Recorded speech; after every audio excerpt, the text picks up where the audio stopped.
Hola chicos, ¿cómo están? Somos los hermanos Fernández, Loana y Marcos. Y bueno, vamos a hacer un breve resumen, ya que el sábado que hicimos la conferencia con Cindy, digamos que tuvimos muchos cortes. Así que vamos a hacer un breve resumen para que no se pierda lo que Dios quiere hablar a nuestras vidas. La primera pregunta que nos hizo Cindy, la dejamos acá anotada. Primero vamos a estar respondiendo todas las preguntas que respondimos en ese momento, o por lo menos la mayoría o las más importantes. El primer módulo tenía que ver con el primer video de John Piper en cuanto al verdadero arrepentimiento, y la pregunta era ¿cuándo fue, Cindy me la hizo a mí, cuándo fue que sentiste que realmente debías pedir perdón a Dios?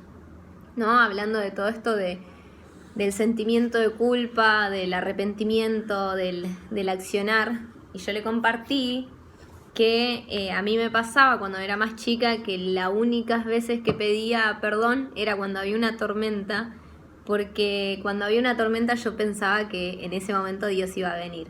Entonces lo que hacía era: Señor, perdóname por todos mis pecados, porque para que si moría, para ir al cielo. Bueno, después de cosas que pasaron en mi vida, todo me llevó a buscar de Dios de una forma real y más profunda. Y empecé un acercamiento en donde yo oraba todos los días: Dios, quiero conocerte, realmente yo quiero conocerte. Y bueno, y sucedió un día que mi papá me habló casualmente del Evangelio, y en ese momento me cayó la ficha y entendí todo, entendí lo que había costado mi salvación, entendí que Jesús ya me había perdonado, que Él había tomado todos mis pecados, pero que todo eso tuvo un precio, y un precio muy alto, y era la vida del Hijo de Dios. Entonces en ese momento me sentí tan en deuda que decidí entregarle mi vida a Dios. Yo dije: Dios, yo quiero servirte, sé que no hay forma de recompensarte o de pagarte por lo que hiciste, porque mi deuda era eterna y lo sigue siendo, pero vos ya la pagaste, y sé que no hay forma de recompensártelo. Entonces lo mínimo que puedo hacer es darte mi vida y vivir para agradarte. Entonces bueno, esa fue la primera vez que entendí realmente que era pecadora y que necesitaba de un Salvador,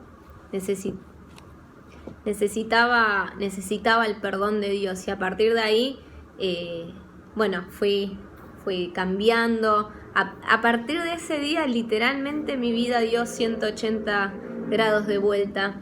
Y bueno, así hasta el día de hoy. Seguimos de gloria en gloria, de victoria en victoria. Bueno, la siguiente pregunta para mí decía: hablemos de reconocer, viste cuando pensás que está todo bien, pero que mirándote a través de la lupa de Dios no es tan así. Ahí en esa pregunta yo pensaba más que nada en cuanto a lo que es la forma de ser de cada uno. Sabemos de que dos extremos que muchas veces tomamos es la insuficiencia o la autosuficiencia. Personas como Loana capaz que sienten un poco más la insuficiencia en cuanto a sentirse indignos todo el tiempo de Dios, que uno capaz que si lo ve de afuera se podría decir que, che, qué humildad. Pero también muchas veces es por no creer que Dios los puede amar, y eso sabemos de que no está bien delante de Dios. En mi caso capaz que es un poco más la autosuficiencia, el creerme tan bueno como Dios, por así decirlo, creerme una de las únicas personas aprobadas de Dios. De ahí nació el hashtag nene bien.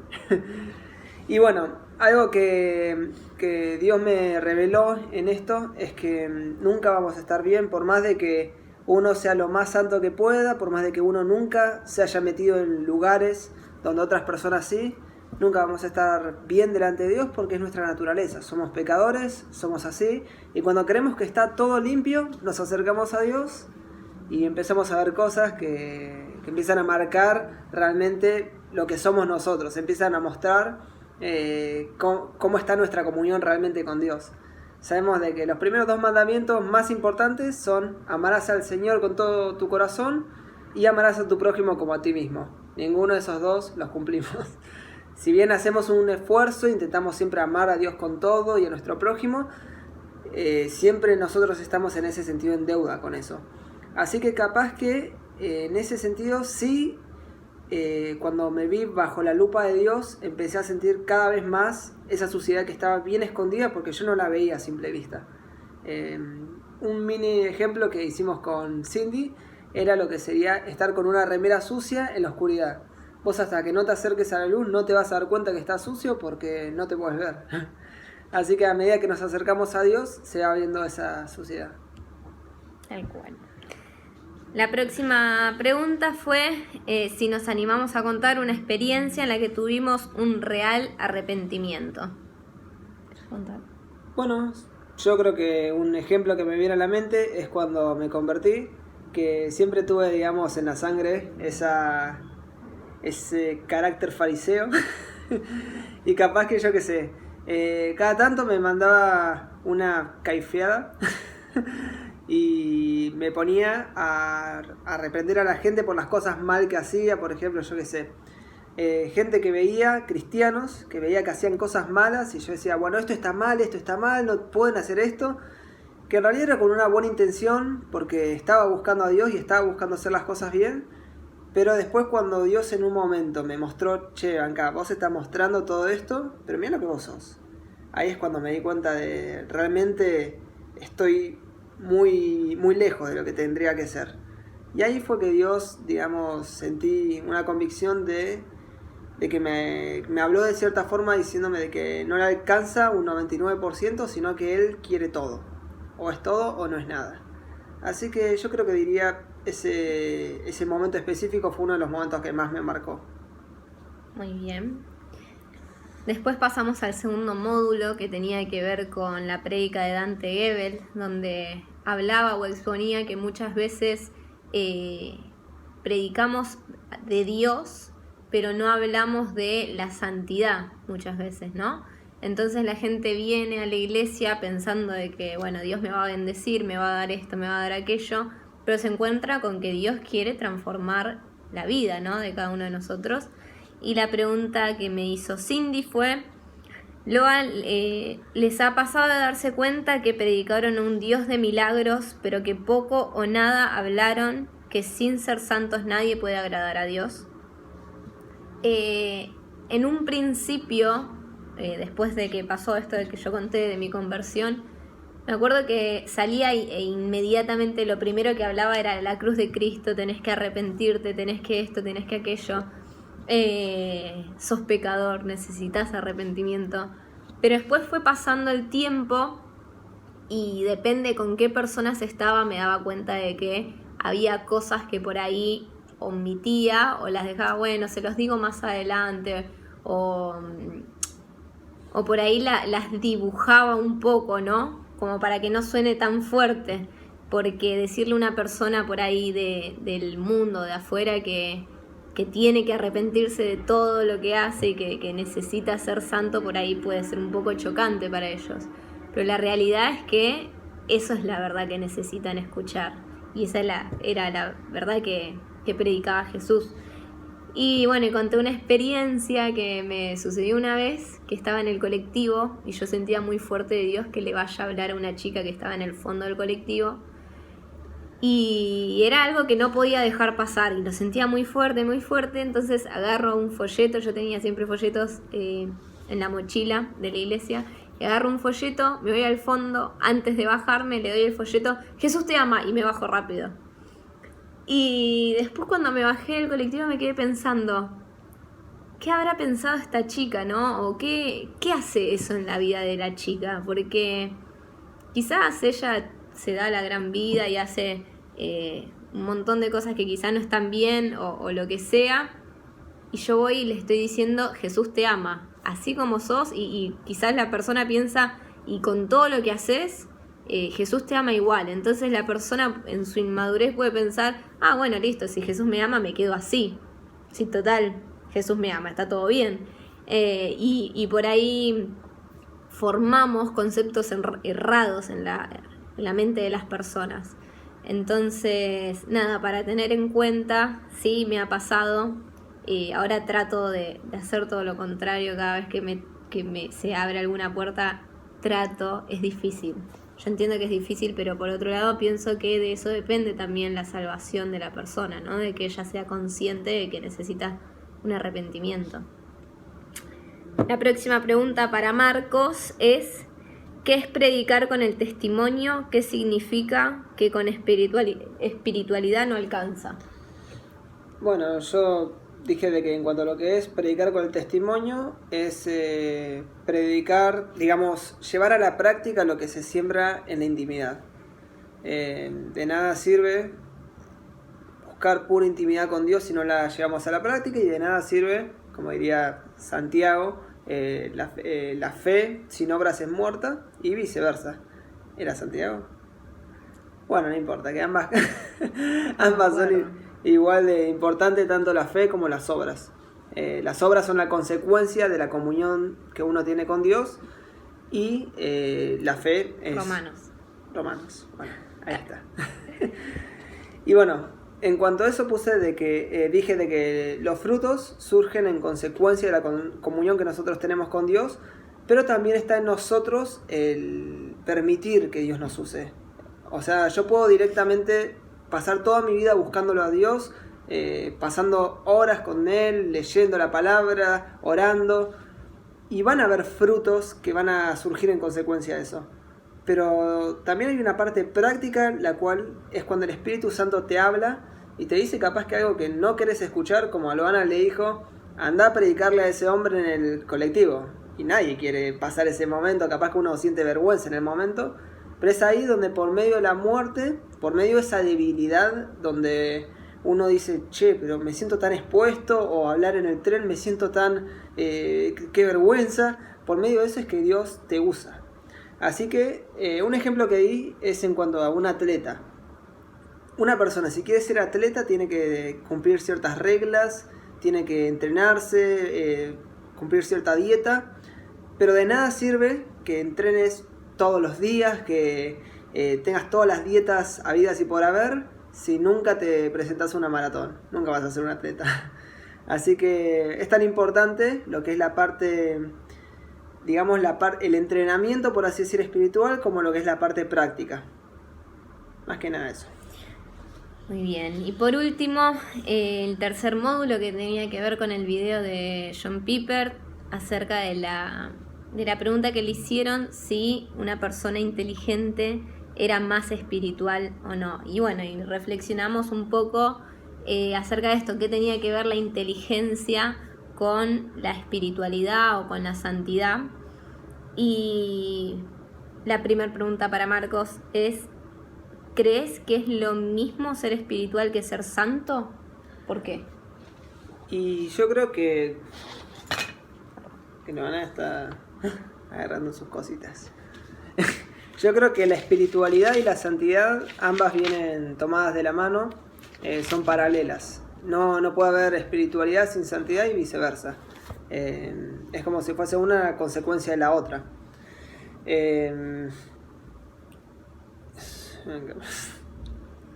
Ahí está. Es necesaria la vida espiritual para que de ahí se desprenda la santidad. Un ejemplo que había citado es en cuanto a lo que Paul Washer, es un pastor muy conocido, dio un ejemplo que a mí siempre me quedó grabado, que es: hay algunos cristianos que van a dar un paso adelante, medio atrás, 2 pasos adelante, 1 atrás, y hay algunos que van a dar 2 pasos adelante, 4 pasos adelante, 1 atrás, 5 pasos adelante. Hay algunos que van a llegar más rápido, menos rápido, algunos que van a ser más capacitados y menos. Lo único que importa es que siempre sigamos avanzando. No importa quién, como dice la palabra, quién vaya más rápido, quién llegue, no. Lo único que importa es, como dice Pablo, poder llegar al final de nuestros días sabiendo que cumplimos la meta para la cual Dios nos llamó. Y la santidad es eso, es seguir avanzando, seguir a pesar de que días nos sintamos, de que por momentos nuestra carne, nuestra naturaleza nos tire en contra. A pesar de todo eso, es ir en contra de lo que nosotros queremos, de lo que nosotros sentimos, por así decir, y en eso dejar que Dios se glorifique. Así que, bueno, yo creo que la santidad es un movimiento constante. Es un pelear y pelear, y en todo esto ir ganando carácter. Como Santiago decía, de que no tenemos que ser como las olas del mar, que hoy están, mañana no, que hoy tienen fuerza, mañana no, sino que tenemos que ser constantes, seguir avanzando y seguir creciendo en santidad. Tal cual. Y la última pregunta para mí fue cómo se encuentra el equilibrio entre la razón y permanecer en el camino de la santidad, entre la inteligencia y permanecer en santidad. Y bueno, compartí un ejemplo que me pasó a mí cuando recién me convertí, que una persona vino a mi casa y me escuchó escuchando música. Yo en ese momento escuchaba música hardcore, metal, rock, así, música pesada, y la verdad tenía un mensaje horrible esa música. Sin embargo, yo no me había dado cuenta que no estaba bueno consumir eso, ¿no? Y vino una persona a mi casa y me dijo que no estaba bien escuchar eso, que no me convenía. Y yo empecé a pensar racionalmente, ¿por qué no está bien? Si en la Biblia no dice en ningún lugar que no tengo que escuchar este tipo de música. Y empecé a poner todos mis argumentos naturales para justificar que eso no estaba mal, porque sinceramente yo no quería dejar de escuchar ese tipo de música. Y bueno, sin embargo pasó el tiempo, me di cuenta que eso estaba afectando a mi vida espiritual, que cuando yo dejaba de escuchar era una cosa y cuando yo empezaba a escucharlo, inconscientemente me empezaba a afectar mal. Y bueno, orando y leyendo la palabra, el Espíritu Santo ministró a mi vida y me habló de que me tenía que alejar de esas cosas, de las cosas que no me edifican, de las cosas que no me convienen, que no todo está, no, dice todo me es lícito, pero no todo me conviene. Y yo pensando un poco en qué tiene que ver la inteligencia con la santidad, ¿no? Y creo que hay una inteligencia que no es la del mundo, no es la natural, no depende de un coeficiente intelectual, sino que es una inteligencia espiritual. Y compartí que muchas veces he leído en la palabra que cada vez que Pablo saluda al principio de alguna carta, habla que yo oro por ustedes, dice, yo oro para que el Espíritu de Dios derrame espíritu de conocimiento y revelación, espíritu de entendimiento y discernimiento, espíritu de inteligencia espiritual, para que vivan conforme a lo que a Dios le agrada.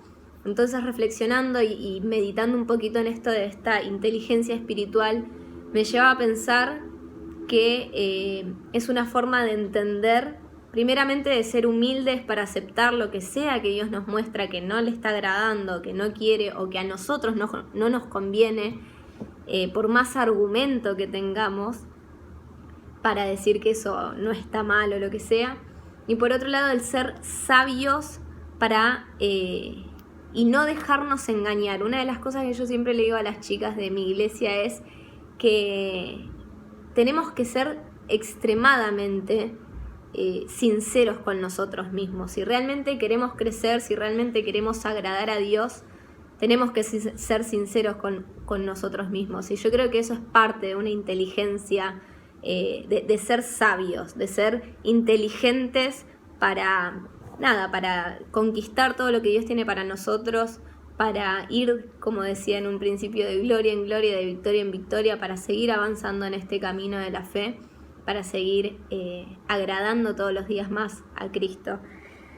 Y bueno, esto fue un poco todas las preguntas que hicieron. Una conclusión que quería hablar corta en cuanto al tema de la santidad, que pensaba en cuanto a lo que vos decías, de que yo creo que uno es lo que come. Capaz que a algunos Dios le demande dejar el televisor, a otros como a mí dejar el Instagram, a otros dejar Facebook, dejar lo que sea, dejar la música. Muchas veces Dios nos lleva a dejar cosas que nosotros no queremos dejar porque Él sabe que esas cosas nos contaminan. Y las cosas que comemos son las que realmente terminan de formar lo que nosotros somos. Así que más que nada una conclusión que quería dar es de tener precaución con lo que cada uno come. Que lo que comamos sea la palabra de Dios, así a la hora de Dios usarnos, lo que sale es su espíritu y su palabra. Tal cual. Más que nada eso. Y que podamos también, como decíamos, ser inteligentes para entender qué cosas nos afectan y qué cosas no, qué cosas nos acercan a Dios y qué cosas no. Una de las cosas que yo pensaba es pensaba como el pecado siendo un agujero negro y que muchas veces estamos siempre jugando con las mezclas, ¿no? Como que corremos alrededor, tenemos todo un parque gigante para correr, pero corremos alrededor del agujero negro, corriendo el riesgo constantemente de caer en ese agujero, ¿no? Y yo pensaba, la santidad creo que también tiene mucho que ver con no jugar con los límites, con tener un corazón santo, con intenciones santas, ¿no? Si nosotros estamos constantemente corriendo, jugando alrededor de ese agujero, lo más probable es que nos caigamos. Entonces yo creo que Dios nos llama a ser radicales, sino a no estar jugando con lo que puede, lo que no es malo, pero tampoco es bueno. La Biblia no dice, pero no sé si me conviene o no. Yo creo que también una de las cosas de la inteligencia espiritual, ¿no?, es poder alejarnos de esas cosas, poder decir, bueno, esto no estoy segura de que sea bueno, entonces es preferible que lo evite, por lo menos hasta que pueda entender realmente qué es lo que Dios dice eso, pueda buscar sabiduría en personas espirituales, en líderes, pueda buscar en la palabra. Pero creo que lo que va a hacer nuestra santidad es no jugar con las mezclas ni con los límites. Y por último, ya te dejo. Está bien. Y por último, que creo que también la santidad depende de quién es Dios para vos, del valor que Dios tiene para vos, porque si en tu corazón lo más importante de todo es Dios, entonces vas a estar dispuesto a morir y a entregar todo para agradarlo a Él, todo lo que Él te pida. Ahora, si hay cosas que son más importantes que Dios, esas cosas te van a limitar y esas cosas van a empezar a contaminar tu santidad o a evitar tu crecimiento, o van a ser un peso que no te permiten seguir creciendo para arriba, ¿no? Entonces creo que el fundamento de la santidad tiene que ver con quién es Dios para vos. Y si todavía no estás seguro de quién es Dios para vos, o el valor que Dios tiene, o todavía no tiene tanto valor, yo creo que lo principal hoy es que podamos enfocarnos en hacer ese fundamento, ¿no? Pedir a Dios que queremos conocerlo, que se nos revele al entendimiento, que nos dé sabiduría, que abra nuestros ojos para poder entender lo que costó nuestra santidad, lo que costó nuestra salvación y todo lo que tenemos en Él, todo lo que Él ya nos dio. Así que nada, eso. Y no, lo último, saber que la santificación es una promesa de Dios para nuestra vida, sabiendo que, como dice la palabra, el que comenzó la obra la irá perfeccionando hasta el día de Cristo. Y que, como decía Loana, en cuanto a esas decisiones que nosotros tomamos, siempre decimos nosotros con los chicos de la iglesia, vos sos hoy lo que decidiste ser ayer y vas a ser mañana lo que decidís ser hoy. Así que capaz que de acá a 10 años Dios te quiere usar, no sé, para las misiones o para algo grande, para un propósito grande, pero depende de vos que no demores esos 10 años y lo conviertas en 20 años. Así que yo creo que mientras más demos lugar a Dios que trabaje en nuestra vida, más vamos a ahorrarnos tiempo y golpes en ese sentido. Tal cual. Así que bueno, eso es todo un poco. En realidad quizás hay cosas que nosotros agregamos acá, hay cosas que omitimos porque fueron 2 horas y pico de vivo. Pero bueno, más que nada ese es el mensaje que queríamos transmitir, que queríamos dejar, o las experiencias que hemos tenido nosotros, y esperamos que les sea de muchísima bendición, que realmente esto ministre en nuestras vidas y nos confronte para poder seguir conquistando cada área de nuestras vidas en la que aún necesitamos santidad. Así que nada, un placer haber podido compartir con ustedes. Esperamos verlos físicamente pronto. Y nada, les mando un beso gigante. ¿Vos querés mandarles un beso? Cuídense. Gracias, chao.